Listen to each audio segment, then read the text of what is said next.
In today's video, you will learn how to create glow effect in CapCut PC. Adding a glow effect is a simple way to make your videos look more eye-catching and professional, especially when working with logos, text, graphics, or highlighted objects. Glow effects are commonly used in gaming edits, intros, cinematic videos, and social media content because they help important elements stand out more clearly on screen. The good thing is that CapCut makes this process very easy with built-in visual effects that can be customized to match your editing style. To begin, place the object you want to apply the glow effect to onto your timeline. This could be a logo, graphic, image, or any other element you want to enhance visually. Once your object is in place, head over to the Effects section.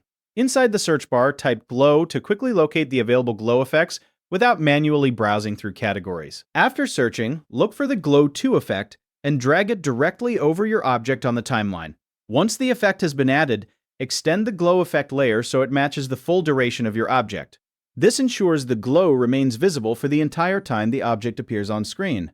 At this stage, you can begin adjusting the effect settings to create the exact look you want. Fine-tune the glow intensity and the glow size until the effect looks smooth and visually balanced.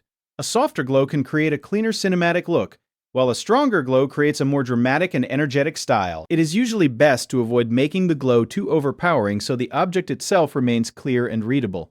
After adjusting the settings, select both the object and the glow effect together. Once both layers are selected, press Alt and G at the same time to create a compound clip. This step is important because it isolates the glow effect so it only applies to the object you grouped it with, instead of affecting other elements in your project. By turning everything into a compound clip, the glow becomes cleaner and easier to manage within your timeline. This method works especially well for animated logos, titles, icons, and visual overlays, where you want a glowing effect that stays attached to the object consistently. You can also combine this technique with movement or animations to create even more dynamic edits.